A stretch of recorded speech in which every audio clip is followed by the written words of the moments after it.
Good afternoon, everybody. How are we? Good to see you again, Lucy. Hi, thanks. Yes, back-to-back Zooms. Yeah.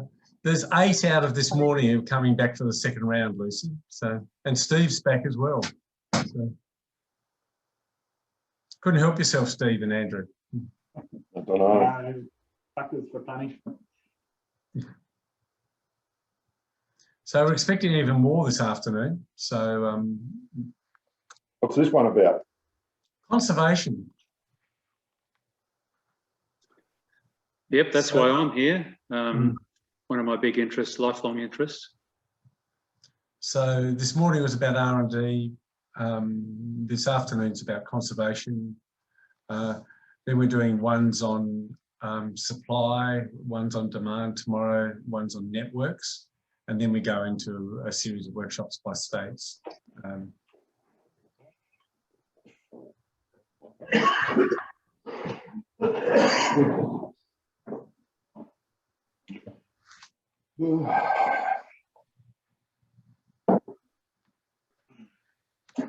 Hope I don't drop those off.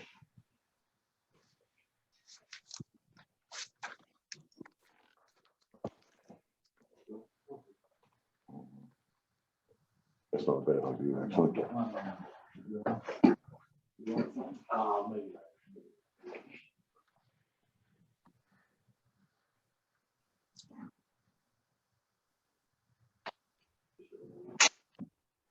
All right, well, we're up to about 26 people on board, so we're waiting for the last ones to come on board. I might introduce myself and we'll just get into a bit of an icebreaker. So my name's JP Van Moort and I'm part of the Project Phoenix team. I work for a consulting firm called ASO Allen, and we've been engaged to write a strategy for the nation on native seeds. So this is the second of a series of 14 workshops where we've taken the initial research that's been done around shaping the strategy and are working through to really understand what it needs to address on a thematic issue.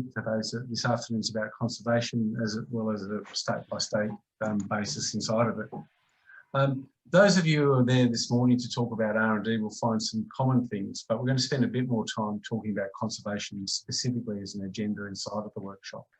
But there are common elements that you'll see in the process that we run through. So don't regard that as a waste of your time. It's actually just an opportunity to reflect, bring in a different perspective and to go deeper, and also try and understand specifically how it relates to conservation. And so these workshops are really important. There's over more than 100 people coming along and about 200 people are attending workshops, so a number of people attending more than one workshop. But as an icebreaker to get us started as well, we're up to 29 participants, and recognising that with that many people, it's very hard to get around the grounds and talk to everybody. I wouldn't mind just if all of you use the chat line that's available. You'll see it at the chat, it's called, at the bottom of your screen there, and just click on that. And as a way of just introducing yourself, why don't you just nominate a locality nearby where you believe we need to, which you're looking to conserve. So it could be a particular bit of bush, a species, or a particular location, but why don't you just note down as a way of breaking the ice just where a particular bit of bush that you're really passionate about that needs to be conserved. And for me, I'll start off by putting my bit of bush, which is the Lane Cove National Park, which has got some beautiful high gum, blue gum high forest in it, but unfortunately it's also extremely weed-ridden. Just go ahead and use the chat line.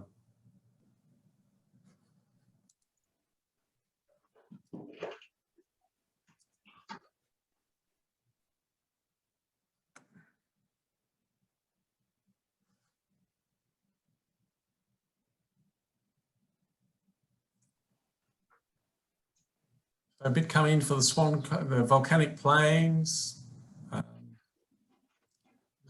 of CQ, coastal dunes, the wheat belt, Agnes Banks.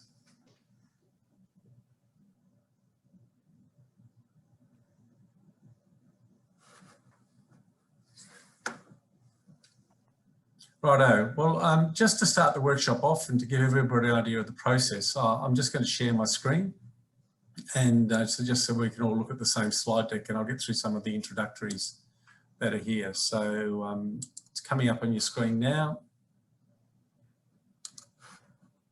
I'll just put this in presentation mode.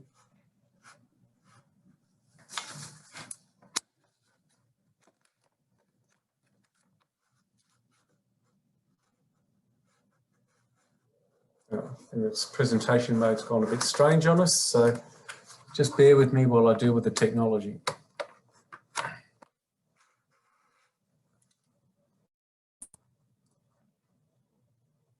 Let's try again.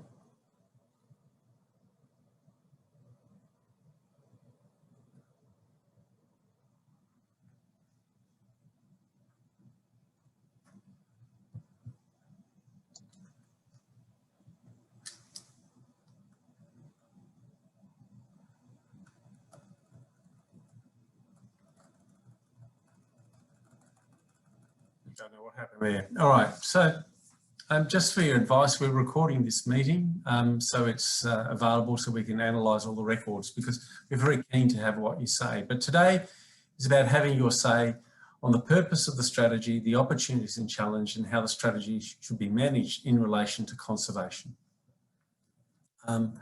The process is that the strategy overall has a national challenge, and we're very keen to see whether this really speaks to you as a challenge to inspire you.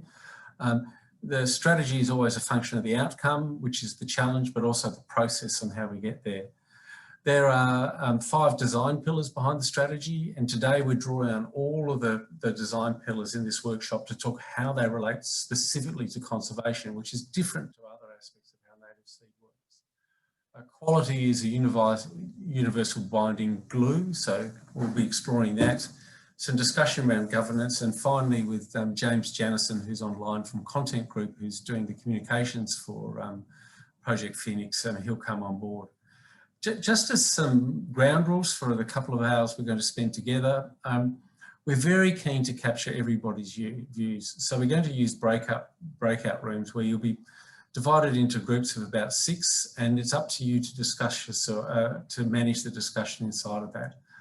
So please respect people's time and make sure that you all have your say and get through the introductions in them. Use the chat box. It's really important. It's a good way of capturing views, particularly if you'd like to be a bit reflective and quiet, but also just the time doesn't allow you to for us to hear what you've got to say. Remember, be succinct because we haven't got much time. There's no need to repeat because we're recording everything, and respect the differences and the process that we're going through.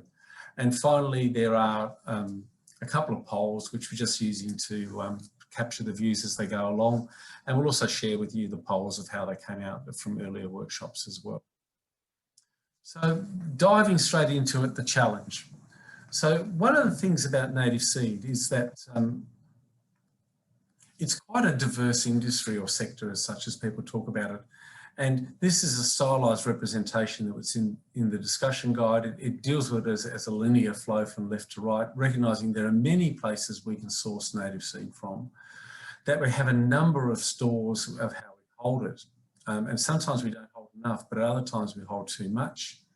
The people who hold seed and source seed are a mixture of commercial and not-for-profit businesses, and also some public organisations and trading enterprises. So there's a whole plethora, and it's in the conservation space that we actually understand the least about it, because it's the most distributed, and in many cases they aren't the easiest parts of the sector to find. And then obviously it can be used on private lands. A lot of seed is used by infrastructure agencies and public land managers. And so we're very keen to understand which one of those 3 the conservation sector really focuses on.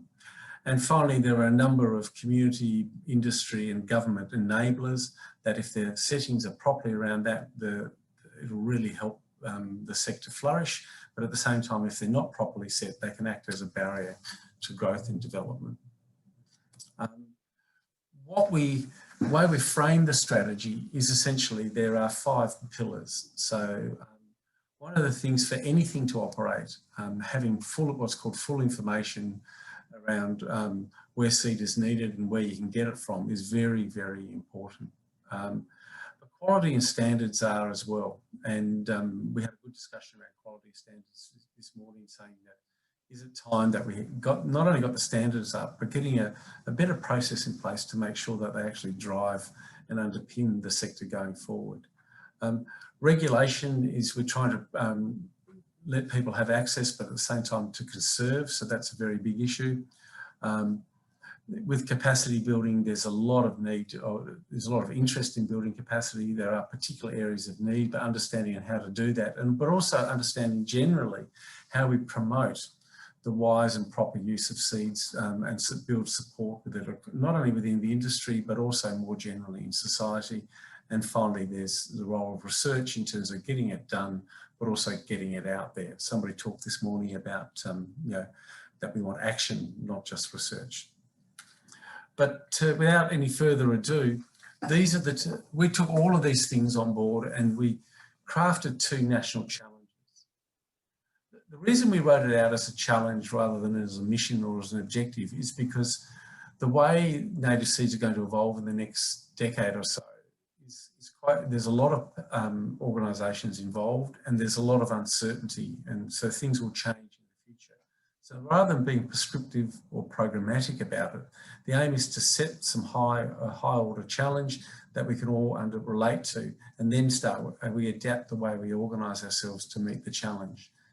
And the first challenge, which is particularly pertinent to conservation, is that seed banks continue to make the full diversity of Australian native plant species and their genetics available for posterity, so that we can conserve them forever, but also that they are there for active use. So it's having them and using them that is very important in the first challenge. There's no use having something if you never use it.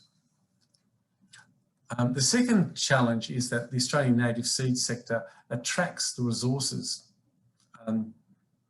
it needs to sustain its skills and capacity to respond when required. So one of the characteristics of native seeds is that sometimes demand is constant, but a lot of the times it comes and goes. And so when the demand becomes very strong, do we really have the skills and the capacity to respond as we need it? And how do we organise ourselves so that it's available and the platform was there in the quieter times and it becomes available in the busier times? So what we're going to do now is we're going to break into our small groups. We'll be putting groups of about 6, and we'd like you to actually have a discussion around this question. Does the challenge inspire you to develop the native seed sector? And I've put the 2 challenges up there. Spend about 10 minutes on it. Introduce each other as you go through the process. You'll find that my colleagues Laura, Rebecca and James will be jumping in and out just to check in to see how you're going, making sure that you know what you're doing and you're not stuck on it. Without any further ado, I'll just ask James to push us all off into our breakout rooms, and we'll just take it from there, and I'll see you all in about 10 minutes time. So James, can you take it away, please?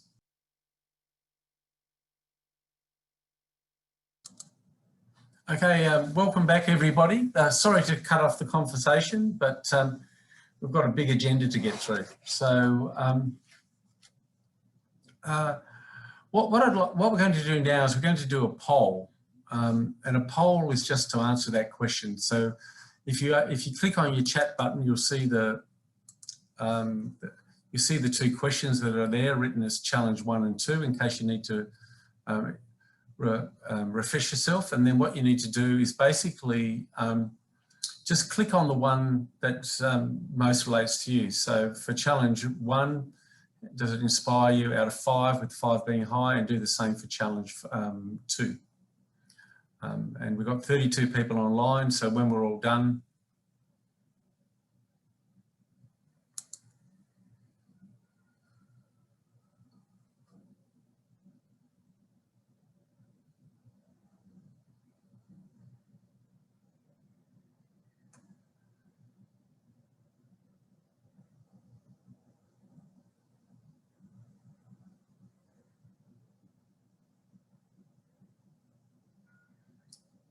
25 out of 32.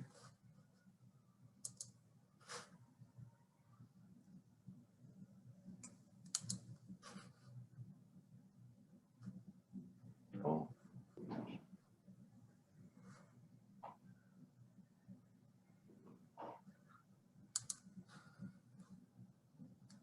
Still 5 to go.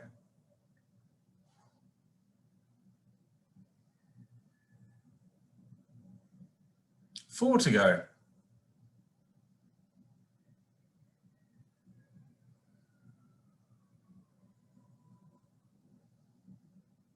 Three to go.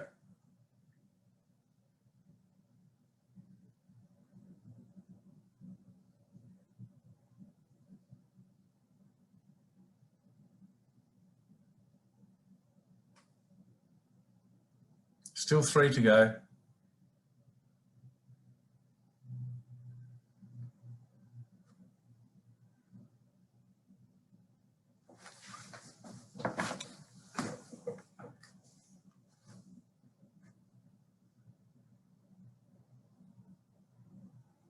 And we might just call it quits there at 29. So just to share the results with you. So for challenge 1, which is about having the seed banks, most common response is 4. One person didn't find it inspiring and 5 found it very highly inspiring. And then we look at, for challenge 2, we got a similar sort of response rate, but a few more people rated it highly. So that's not dissimilar to this morning, although I don't think we had any 2s this morning. So I might just get out of that and we'll move on to the next agenda item. So the next agenda item is to focus really around conservation as a specific part of the native seed sector, full stop. And what I'm going to do is I'm just going to cover off a couple of slides just to set the scene, to get you thinking, to share some of our initial insights around that, and then we'll break into our groups again as part of it. Longer period of time this time, so you've got opportunity to go deeper, but also to introduce yourself to the new people that you came along. So we'll spend about half an hour on this. Something that we'd like you to do at the end of this session is also just to write down what you think are the key points that were discussed individually in the chat room when you come back. So just please bear that in mind when you have the discussions and be prepared to add that to the chat line when we come back. But I'll share my screen now. So here we go. So conservation. And it's gone all weird on me again. Hang on.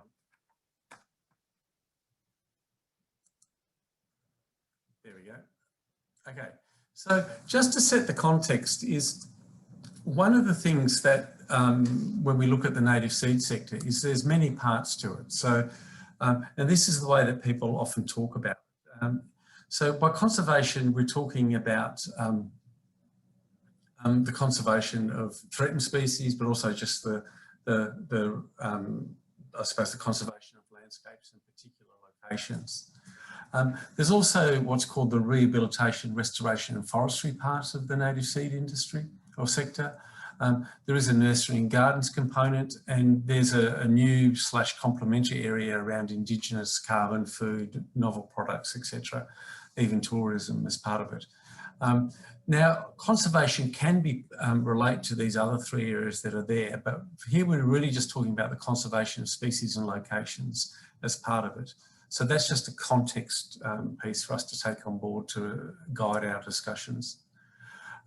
So the other one is that when you look at this generic value chain that I put up earlier on, so it's really important that we consider who's involved and how do they engage, how do they work with each other, and how will they engage with the sector. And it doesn't matter who they are or which part of the value chain they're part of.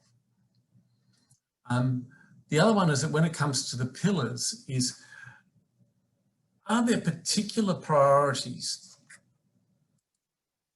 within the pillars that are more important to conservation compared to the other subsectors? So is information provision, quality, smarter reg, capacity building or research and development more important than it is here somewhere else?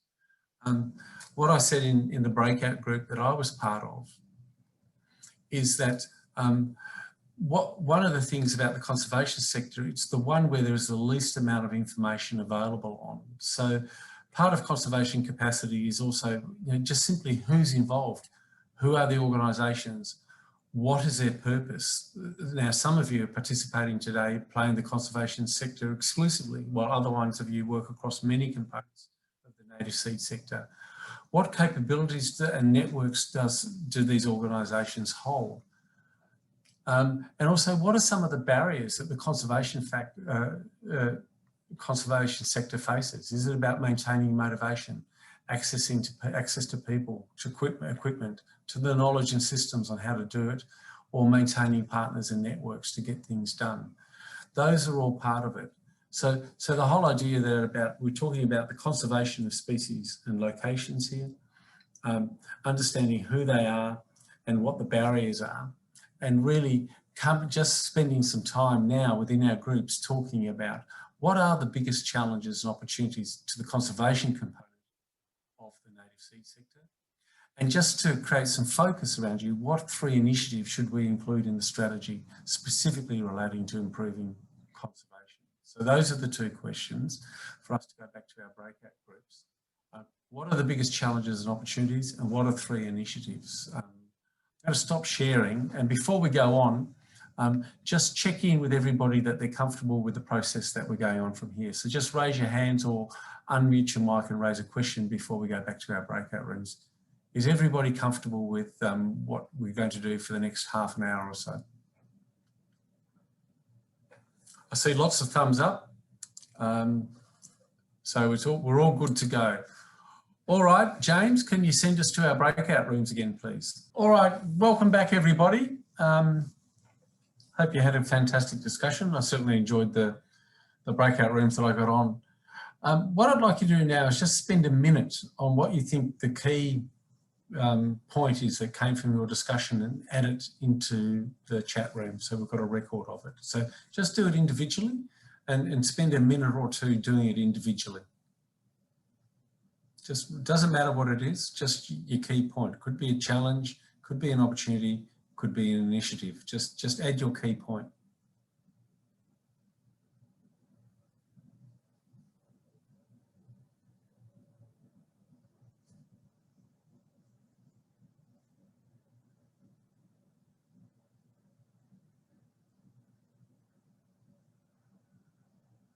Training, funding cycles, building networks, keep them coming.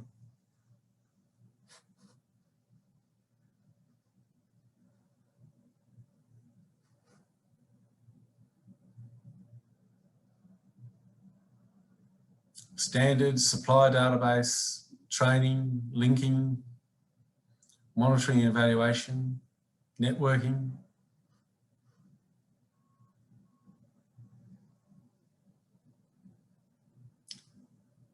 Common goals, access, training with supportive funding. Fantastic. Keep it coming.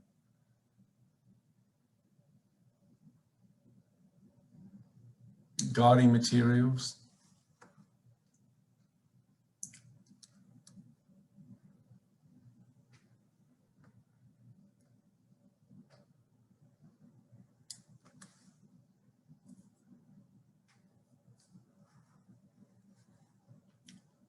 Long-term programs, value from government, the impact of seed harvesting. It's something we'll cover off in tomorrow's supply session. Getting an idea on demand.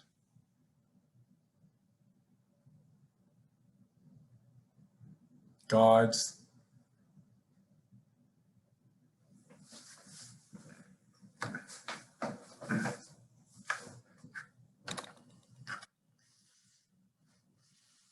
Great, wonderful. That's really good feedback.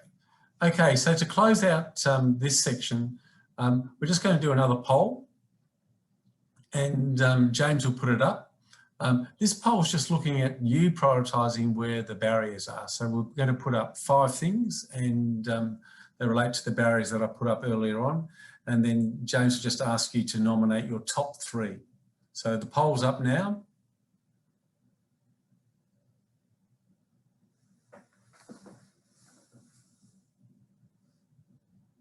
So just please go ahead and just click on your top 3.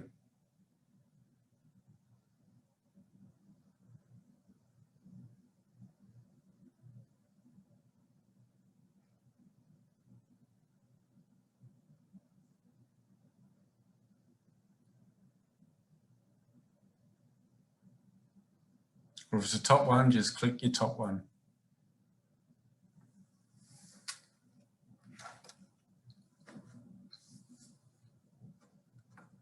Got 25 out of 27. 26 out of 27, one more to go.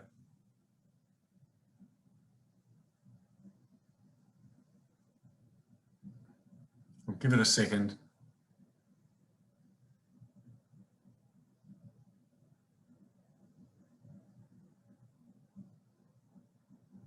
Okay, let's have a look at the polling results.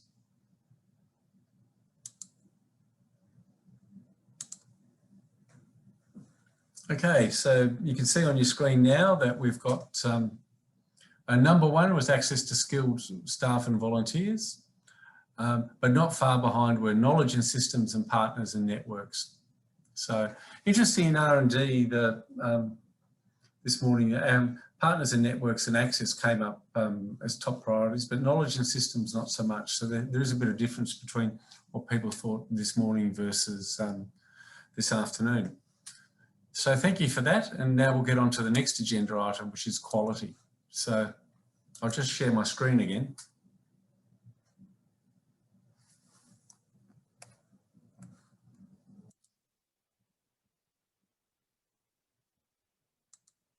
Oops, sorry.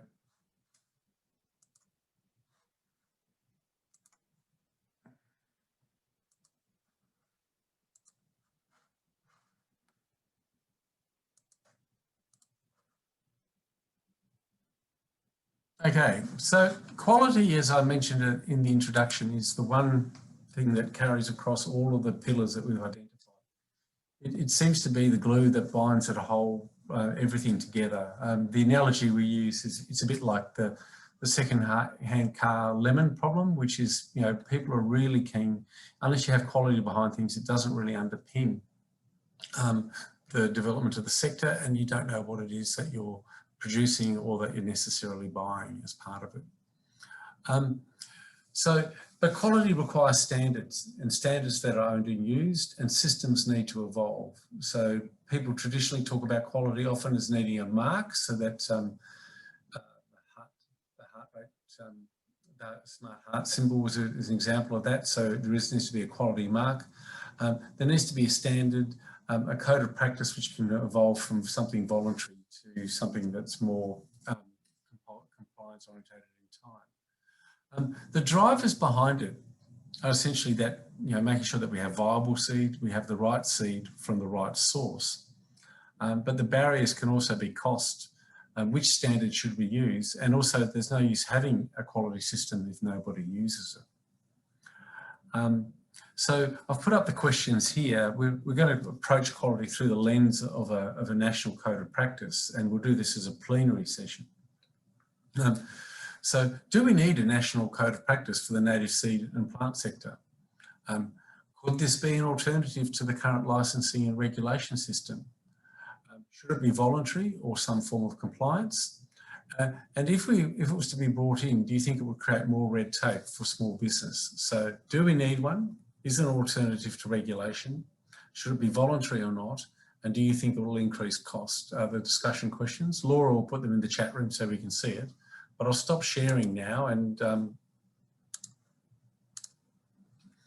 cast the room open and saying, who would like to go first? And simply because he's smiling, I might start with Peter Cuneo.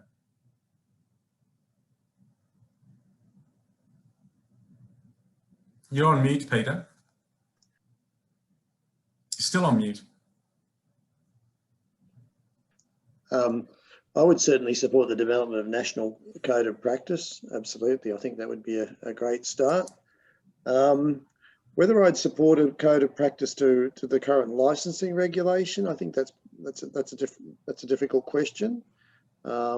Certainly through the Healthy Seeds project, some of the work behind that has said that there is quite a lot of unlicensed collecting. So yeah, I think we would have to tread very carefully in that area. But I could see why the native seed industry would certainly welcome that code of practice, and maybe there might be you know, the more commonly distributed species, maybe an opportunity there to have a code of practice around those. Just a thought. Thank you, Peter. Does anybody want to add to Peter's comments and kick these questions around? What do you think? Do we need a code of practice? I don't think it. Oh, sorry, Martin. Go ahead. No, go ahead, Owen. You go first. I don't think it'd hurt. I think it'd be ideal if it was voluntary. But yeah, we all should be working under a code of practice, really. And if you're not, you probably shouldn't be in the industry. But I guess the question is, do you have a coordinated one? Yeah, I was going to say with Peter's comment on the code of practice, yeah, I agree that some sort of code of practice is setting a standard and then something along the lines of more seed specifications in supply of seed. The issue of licensing, the sort of suggestions that have come forward from members of the sector is perhaps more of a hybrid model where you're operating under a code of practice where it's not licensed as such. It's just a tick of performance. That the specifications, if you don't meet the specifications, you don't get the contract. But along the way, through a level of coordination that you need to demonstrate via the brokers or the seed systems that are put in place, that you've got that tick of endorsement of a code of practice or a model code, that you've met specifications, but also through that, have you gone through a permit or license system or met the requirements of that system, and have it less cumbersome rather than state-based, it'd be more regionally coordinated. So you're still basically got a hybrid of licensing, meeting the expectations of license access and what the intent of the licensing is, but you're not throwing out the baby with the bathwater. That's probably the sort of suggestion. Right, thank you, Martin. Somebody else want to make a comment? One thing that comes to my mind when we talk about codes of practice and this whole industry is having a code of practice that pertains to the trading of seed or commercial buying and selling of seed. So that's not something that restricts someone with an interest in native plants from collecting stuff off their own property. But if they went to the next level of wanting to sell that seed, it would have to go through someone that could, you know, vouch for the seed and coordinate maybe a group of volunteers to follow the code of practice under their state or their region. But we want everyone to do the best practice, but you don't want to cut everyone off or cut the motivation off as well. Yeah.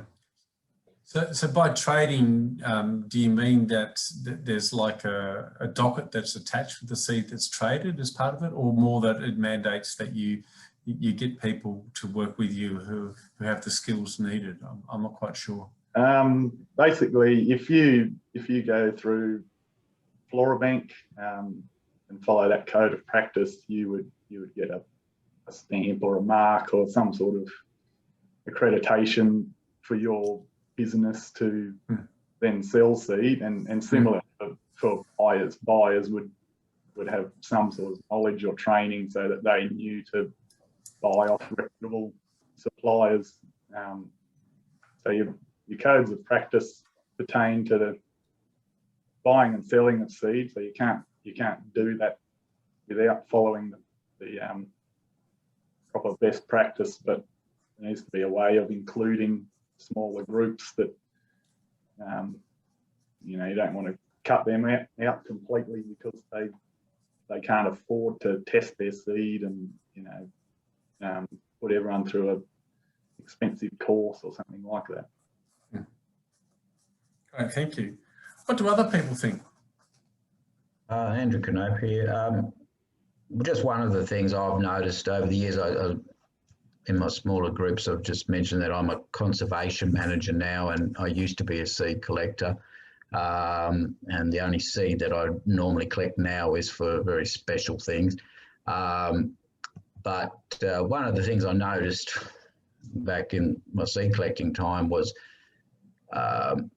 yeah, I mean, groups, and I suppose specifically groups that are involved in biodiversity regeneration have to ask themselves whether they are prepared to use, is it that they want to focus on diverse wild collectings, or do they actually want to use things that come from revegetation sites, which are now, you know, maturing to an age where they actually, you know, landholders may have established sections on their property which are potentially yielding quite a lot of seed, and currently they mightn't know actually how to even tap that into a market for that, whether there is a market. You know, I've seen revegetation sites here in New South Wales which have had a lot of Western Australian species in them. Is that something that those Western Australian, you know, that the Western Australian community actually would like to see available to them? All that type of thing. And so revegetation sites yielding seed, but then, yeah, there's obviously that might be then considered tainted because we don't know the genetic source of where it comes from and all that sort of stuff, and, you know, what people's views are on that. Good points there, Andrew. What do you think, Michelle Chapman?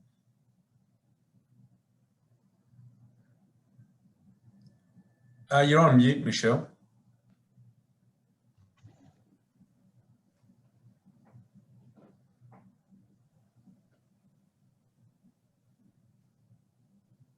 Sorry about that.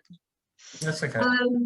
I'm just kind of new to all of this really, but it seems like there needs to be, I agree with a code of practice that has like really good training and guidelines for anybody who wants to get involved. But that in terms of licensing, I agree with Martin, who talked about more regional coordination of that and more flexibility depending on whether it is commercial or whether it is just land care groups or you know, more conservation oriented collectors, so that, yeah, people don't feel, oh, I can't collect seed off this you know, protected species on my property that was planted here by someone 40 years ago because it's, you know, because I'm not supposed to. There's a lot of confusion, and then that creates fear and stops people from doing reforestation, you know, because they don't know what's going, they don't want to make a mistake. And yeah, so I think that it's like there may be more flexibility, being able to talk to, you know, someone who understands the whole process and being able to get advice about what you can and can't do and where you, yeah, so we can enable people to do the right thing. So I think what you're saying, Michelle, is that the code of practice needs an interface that demystifies it and stops it from being scary, so that people can engage with it in an appropriate way rather than avoid it because they see it as a burden or it will expose them to some form of risk. So. Yeah, that's right. Yeah, and flexibility within it, you know, so it's not just a license for collecting, but it's, yeah, it can be more flexible. What do other people think? Well, we have adopted a code of practice that's basically the same as the Flora Bank. I've never heard of a bad code of practice. I mean, anything that makes you live to a higher standard is going to be beneficial. So we've engaged the sustainability aspect of it, and as such, I mean, we've already adopted it. That's all I can say. Yeah, well, I mean, I think you raise a very good point, which is it's there as something to work towards, and you aim to meet the standard and then exceed the standard. And I'm just looking at some of the chat lines that are coming through here. So people are saying that, it needs to go through a process of being relatively voluntary before it becomes more mandatory. But also people are saying here that it's a really important way of sharing information. There's comments on the chat line about that it's been sustainably harvested. It's a tick of approval. It's a mark of quality, so people can understand. So what do other people think?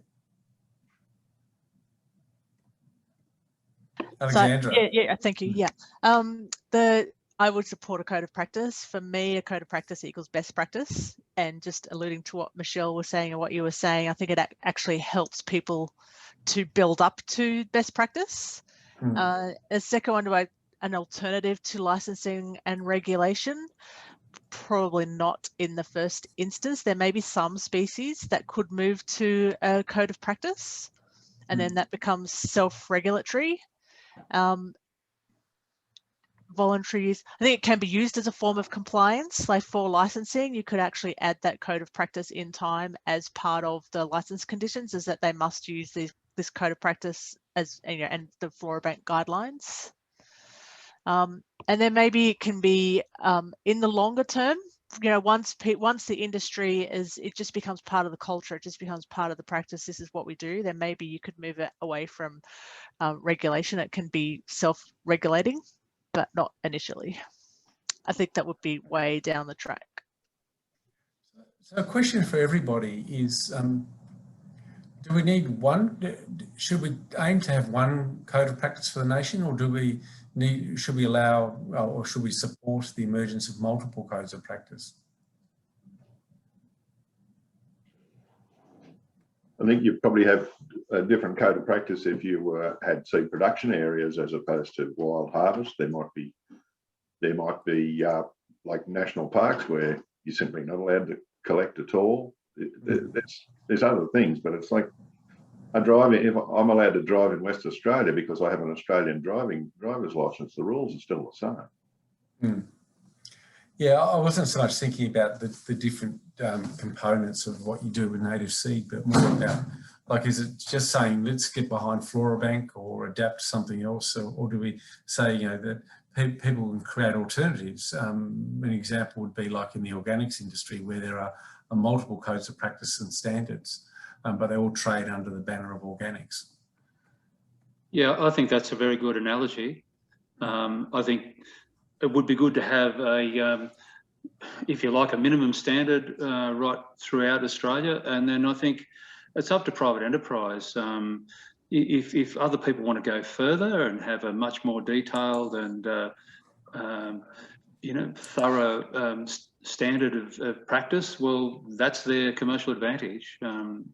Yeah, I'd sort of see it that way. And that encompasses a whole range of collectors to the level that they're involved in the industry. Otherwise, you don't want to make it too difficult and large, but you need something there. Any other thoughts that people want to share? I think we've already reached the bottom of them. Yep. Well, shall we move on to the next agenda item? I wanted to make one quick point.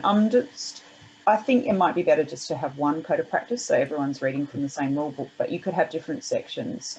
So you could have a section for seed sourcing, a section for seed production areas, and then depending on where you are in the value chain, you would just adhere to that particular section that's relevant for you, because not necessarily all businesses are going to be dealing with all parts of the supply chain. So, and then I think that would help other people understand what goes on in different parts of the supply chain as well, if they're able to see, where that seed has come from and what standards it has had up until that point that perhaps they purchase it or something. I don't know, that's just a suggestion. Great, that's really useful.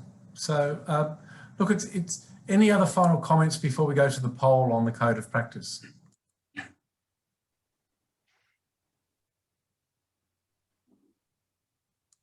I'll take silence as golden. So James, could you put up the poll, please?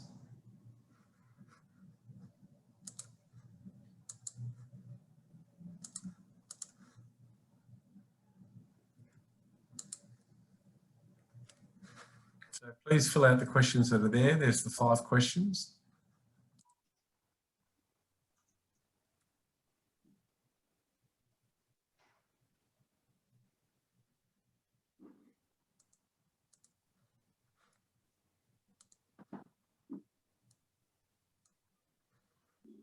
You know, whether it had taken him off the tongue.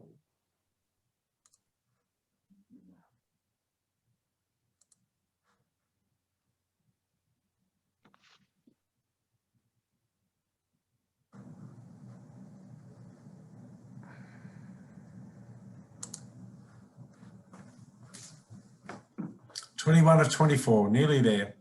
Last 3.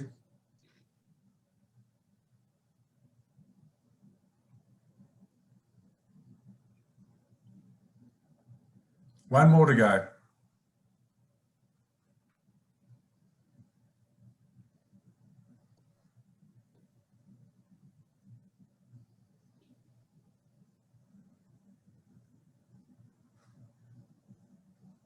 All right, let's have a look at the results. So 100%, oh, not 100%, but 91% support for a code of practice. Oh, sorry. 91% support for a code of practice. As an alternative to licensing, not so sure here. Most people are unsure or no. So interestingly, we had a similar result this morning. So they do see us seeing code of practice being important some form of compliance, but then equal number of people are they're involuntary or unsure about it. And could it create more red tape? Again, results are fairly split there inside of that, so there's a bit of all over it. So not dissimilar results to this morning that we saw around the code of practice. So by and large, everybody's agreed that we need one. It's just a question of how we get there as part of it. Now, one of the things I meant to do at the end of the last section, but I didn't have time to, was, as I said at the start, is the conservation sector is probably the one that is the least profiled, with the least amount of information that's available around it. So one of the things that Project Phoenix would like to do is to do a survey of the conservation sector. So we've managed to develop a whole list of names of people that are around it, but we still haven't reached in deep enough. So I'm just going to share a slide about a request I'd like to put to you as a group, and just to get your views on that. Just going to share my screen. So, can you help? So there's a conservation survey planned for May. This is very much about building a profile of the conservation sector. So identifying the organisations, understanding their purpose, seeing where their capabilities lie. And some of it's been completed. I mean, no parts of the industry, but not the whole one. So we'd really like to be helpful if you're involved in the conservation sector actively by completing the survey, but also assisting us by giving us the names of anybody who'd like to be invited. So I'll do it by exception, I think, necessarily than asking everybody to go around saying, are you happy to participate? So are people willing to help with this? And if not, please just drop us a line on the chat line and saying you're not. But we would really like to extend this invite to everybody who's involved in these workshops so we can know what's going on. So I'll just pause there for a second and ask for people to make any comments about whether you're happy to be part of this survey and help us identify who to send it to.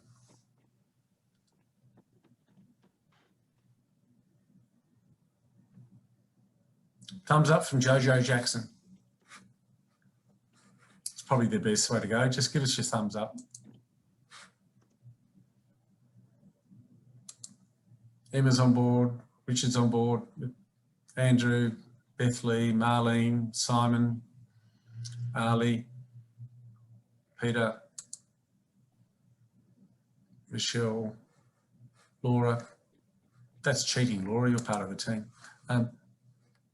Great, thank you very much. And if you have any concerns about it, just drop us a line and we'll respect your rights through that. Okay, the 2 items to go with half an hour, so we're bang on time.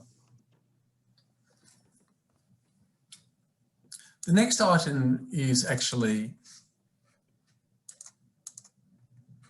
the one around managing the strategy. So I'm just going to put up the slide, share a slide with you again, talk to that, and then we'll just have another plenary discussion around it.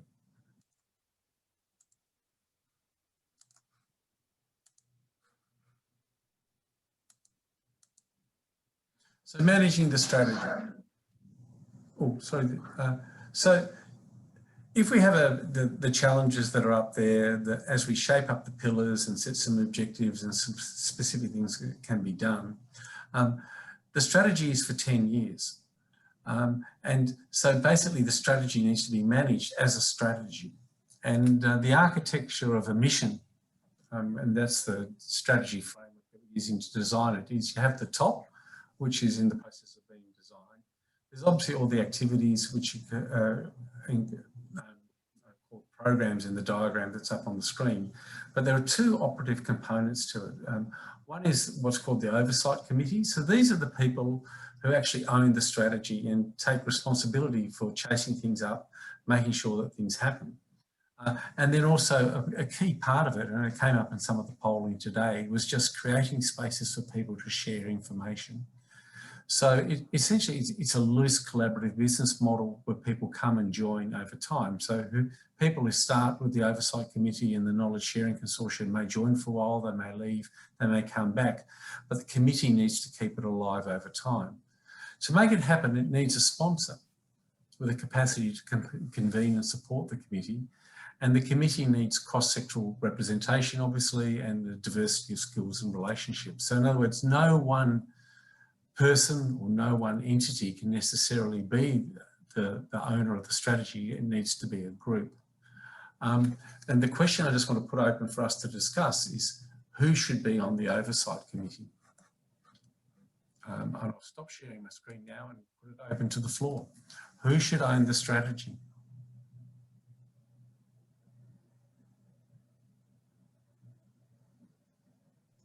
It's a tricky question.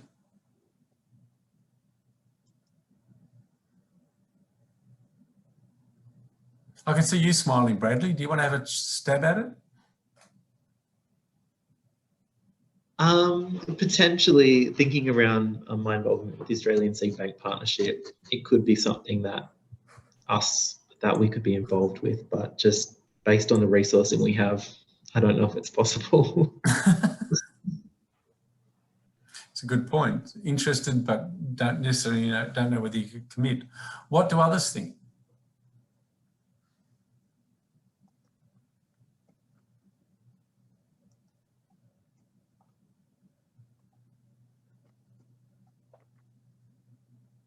I would like to think that it would be a body that is proactive as far as conservation and seed supply, and that they are movers, not just a body that wants to have a whole heap of rules that don't govern properly. This industry's got to expand, not contract, and now's the time, because to be quite honest with you, there's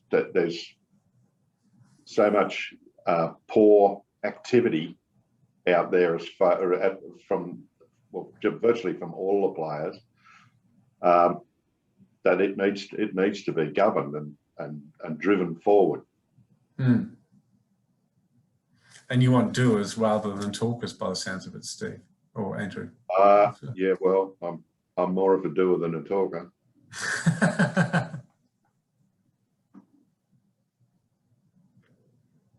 Does anybody? Jen, you mentioned a 10-year strategy. Did I hear that correctly? That's right. So my only comment there is that it's a very short outlook then.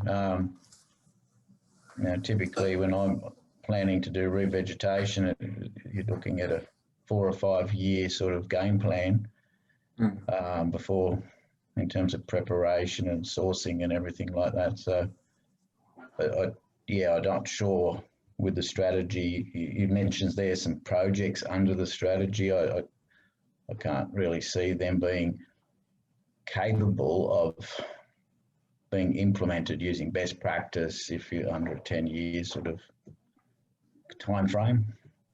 I think it's a very good point, Andrew, but let's see whether we can get to 10 before we worry about getting to 20. Looking at the chat line, some very good comments here. One is somebody with money. I thought that was quite good. What about an industry association? And then the last one from Lucy was, should everyone who's affected by the strategy feel like they have ownership of the strategy? So 3 very good points there. Somebody needs some resources, but is the industry getting to a level yet where it could actually set up an association? No. No, definitely not. We're all disparate businesses and groups. What we would need is to be sponsored by a government body, and I feel that somebody, a group that's actually out there now, the AMPC, would be a good choice for that. I wouldn't like to see it go to be overseen by any scientific bodies, because they're not proactive enough. This sector of the industry needs to grow and grow properly, not be stifled. Great. Any final comments before we move on to the next part of managing the strategy?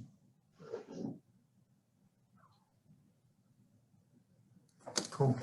Just the one point I would make is, one, I'm not sure ANPC is the right organisation either. I think it needs to be supported by government until the industry is mature enough to take these things on themselves. It's got to organically grow, but it's not at a stage where it can take, operate as an industry, because it's just not an industry yet. It's a fragmented patch of a whole lot of subsets of an industry. I think it's a very good point, Martin. And if you reflect on what's in the chat line of what people have said, and also what was discussed this morning, which is the formation of an oversight committee for the strategy is a process that needs to be sponsored and needs to work on identity as well as process over time, and then let it emerge from that. But it's not going to, there isn't enough drive or commonality at the moment to allow it to form, because there isn't enough opportunity or enough pressure simultaneously to let it happen. If you look at how a lot of industry associations have they've emerged out of either opportunity or crisis. And so at the moment, with it being a bit disparate, that's not there. So then that function that's put up, and there's AMPC, you've also potentially got GAs, other networks that are out there. So they can all form part of the leadership group, but that secretariat support needs some resources to make it happen. Yeah. And then it also needs to be flexible, because looking at Lucy's comment that's just come through, there are in many cases quite strong regional leaderships or structures already existing, like RIAWA in Western Australia. So that you don't want to necessarily crush and say they're no longer part of it, because if there are already leadership structures emerging, that's good and strong. You don't necessarily, you want that to continue, but you also want it to evolve. So it's quite tricky. Yeah, and RIAWA has, the regional difference in Western Australia has longevity of the seed industry driven by the mining industry, which hasn't occurred in other parts of the country. Yeah, so it's very much driven by a big constant need. Yeah. So Did I miss something, or wasn't FloraBank supposed to be that body that was going to do that? And don't they have a code of practice there right now? But the code of practice is one aspect of the strategy, Owen. So Florabank's active in that space, but not, if you think about through information sharing, quality, capacity building, R&D, smarter reg, and all the other aspects inside of it. Florabank could grow into that, but not many of the structures that are out there are constituted to look at the whole remit and scope that's associated with the industry at the moment. All right, so I want to move on to one other aspect of managing the strategy, and that's the knowledge sharing consortia. And this was active, certainly I observed in some of the breakout groups that we went through. So let me just share the slide again. So,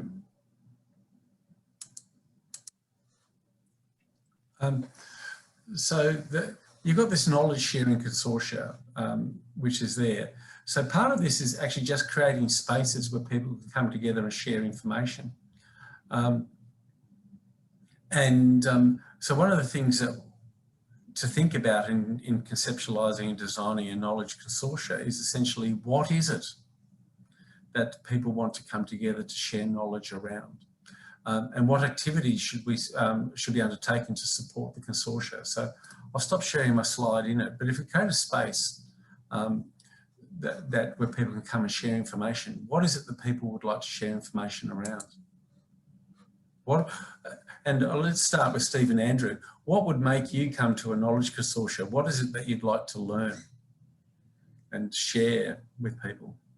I sort of envisage, if this industry is up and running with regulation, that there would be a database where people share all their seed data. So for collectors, you, as part of your code of practice, even you would share this data into something where everyone can see it, and that'd sort of kick the ball rolling on getting everyone's standards up, and also with that amount of data becoming available, it might even help target research projects and have links like that.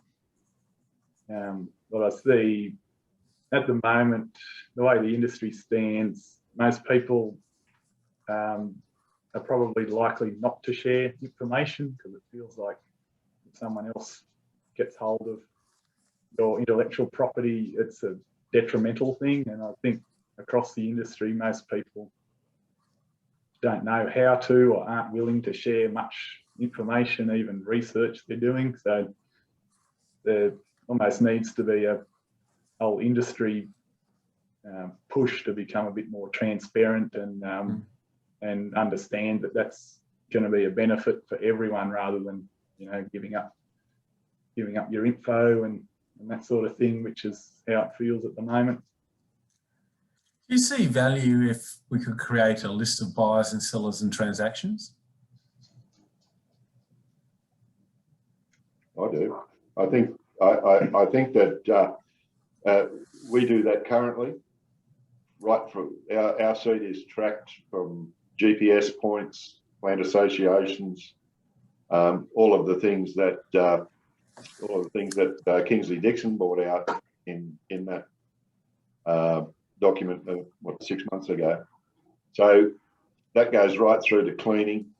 It includes the germination data, viability data as well, and then it also goes on to who purchased the seed and for what.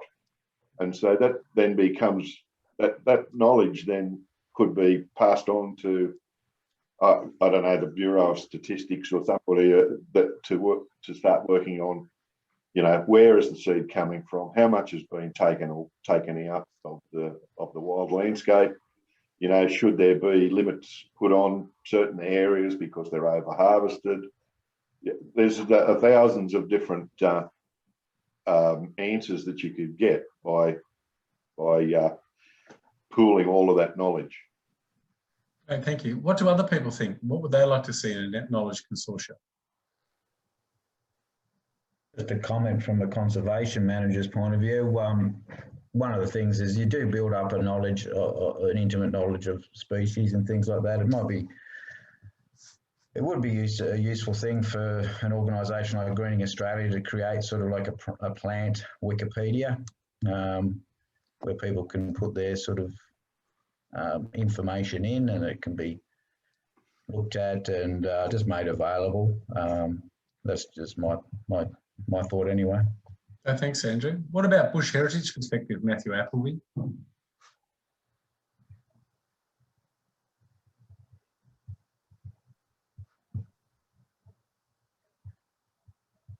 Always a trick when you ask somebody whose camera's not on. Sorry. Any other comments? I might just jump in. I think the importance of a database with suppliers and purchases is going to become even more important. Like, we don't have it now, which is an issue in itself, but it's going to become even more important into the future, especially considering the effects of climate change. So with a lot of the work we do, we're starting to look further afield in terms of provenance of the seed we're selecting. So it's one thing to know who your local suppliers are, but when you're trying to match the provenance with, what your shifting climate is going to look like in 30, 40 years, knowing who those suppliers are in a totally different region is really, really difficult. It's been a huge challenge for us. So I see the importance of that database becoming more and more into the near future. And certainly as part of Phoenix, we'll see some of those original lists starting to emerge, and then it's just a question of growing and maintaining it over time. So it's, any final dibs on this before we go to the final agenda item? Yeah, well, like we were talking about before, demand should stimulate supply.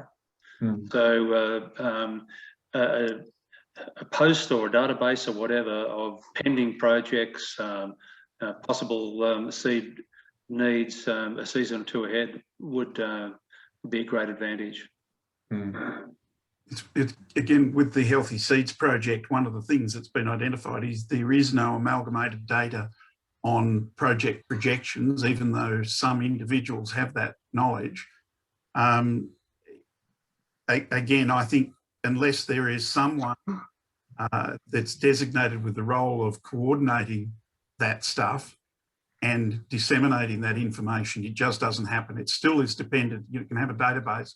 It's still dependent on someone with a role of coordinating that information and getting that out and making it relevant at a regional delivery level. It's a very good point, Martin. Any final comments?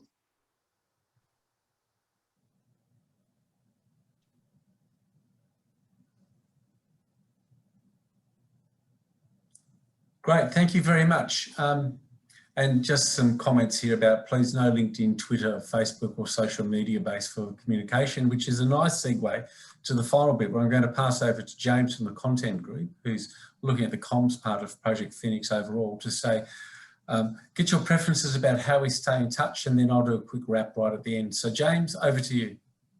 Thanks very much. I'll make this quick because we're all running up on the end of Monday afternoon, but as JP segued into, we're working with Project Phoenix to make sure the communications and stakeholder engagement component is as effective as possible. So that means working to the recommendations put forward over 10 years and reaching the right people in the right way at the right time and so forth. So with a particular lens on today around conservation, if I could get everyone to just enter in the chat box down below, thinking about the outcomes, the challenges, the opportunities you see around conservation, whose attitude needs to be shifted? Who are the one or two stakeholder groups that we need to shift their attitudes or behaviours to get the outcomes that you're after?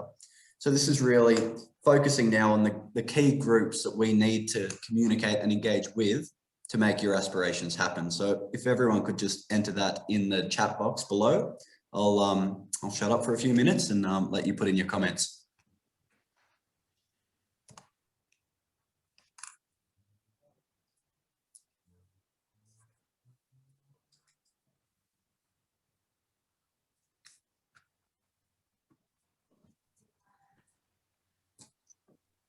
go. So we've got some interest around state and federal government, state government.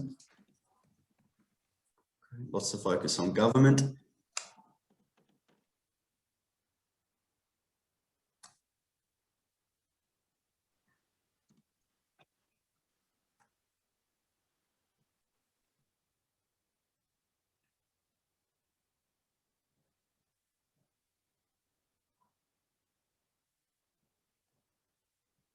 Yeah, thanks for that comment, Lucy. So shifting the behaviour, we need to ensure purchasers are educated and shift funding models from 1 year to 5 years.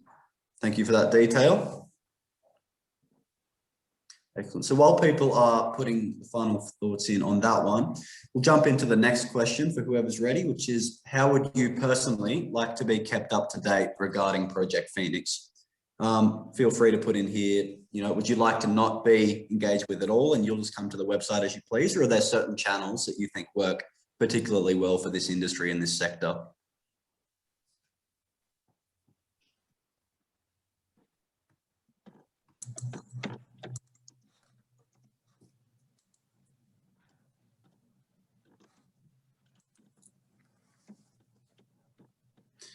Okay, so an email group, thanks for that. Via email group, we're currently looking into the notion of the efficacy of an online e-newsletter. So let me know, whoever said email group, if that would meet your needs, having an email newsletter.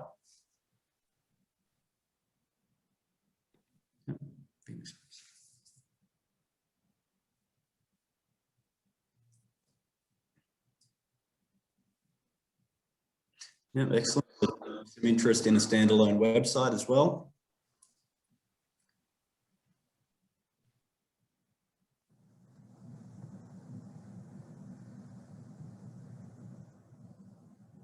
Perfect. Right, and I'll just jump on to the third question, which is, are there any communications or engagement opportunities that you see that you think would be worth sharing in this forum? It might be the opportunity to partner with maybe a magazine around native seeds. It might be an event for the native seed and plant industry. Are there any kind of niche opportunities that you think we should be aware of when taking the lens of communications and engagement to the project?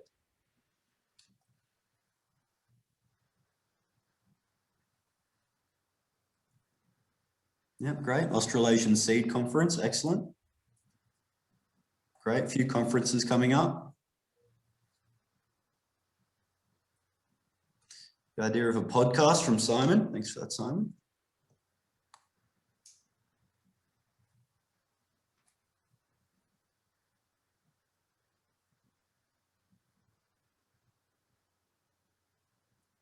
Involving existing methods of communication, Landcare Australia and ANPC, for example. They already have e-newsletters. Yep, excellent. So that's around third-party partnerships and using the industry as more of a holistic approach. New South Wales Save Our Species program. Can it be in Noosa? I'm all for holding a conference in Noosa. Excellent. All right. So while people are just putting in their final thoughts in that box, I'll bring up a poll as well. So this has some more specific details just around Project Phoenix. I'll launch this, and if people can fill this out at their leisure, this will just give us a good idea of how you would like to be communicated with in the future, so we can really get a sense of what the need is right now around comms and engagement. And so with that, while you're filling out the poll, I'll segue back to JP, who can wrap up the session. Thanks, JP. Thanks a lot, James. So, okay. While you have a go at those questions, thank you very much, everybody, for the strong contributions you've made. This is really integral to the design of the strategy. So this has been the second of 14 workshops that we're running. So we're only just getting right into it. Give you an idea of the process that will go on from here is that basically, once we complete the workshops, which will be in early May, we're going to sit down and have a go at writing a draft of the strategy, and we'll take that back to the Project Phoenix Expert Steering Committee, and we'll get some feedback from them, and then we'll refine it out, and then it'll be taken around and workshopped a little bit through at a national summit, which is currently being designed. And then at that stage, it'll go on exhibition for some generalised comments for people to get some feedback about where it's going. And we'll come to grips with this ownership question that we're still working on now, working out who the key sponsor is going to be for the interim period while it gets up and running, and then where it will go in the longer term. The aim then is to finish the strategy so it's ready to be launched in the middle of this year. So it's going to be about August to September. And that'll be part of it. At that stage also, all of the various other parts of Phoenix, which is a whole bunch of technical reports and bits of analysis, will also be starting to be published. So there'll be a lot going on at that stage. So, but in the meantime, if you want to stay involved, just drop us a line. And I'll just say finally, in closing, I'll put up a slide. Say, oops. Remember to share the screen.